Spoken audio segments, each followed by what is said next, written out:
Samantala, tumutulong na ang Malacanang para magkaroon ng katanggap-tanggap na solusyon ukol sa usapin ng truck ban sa Maynila. Ayon kay Deputy Presidential Spokesperson Abigail Falte, pinangunahan ni Secretary to the Cabinet Rene Almendras ang pulong sa mga kinaukulang ahensya ng pamahalaan para humanap ng mga hakbang at solusyon upang maresolba ang usapin.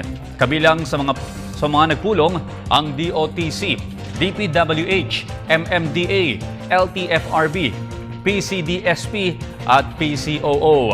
Dagdag pa ni Falte, tumutulong ang palasyo para makapag-usap sina Manila Mayor Joseph Estrada at mga Truckers Association. For one, we bridge the communication from the local government unit to the truckers associations.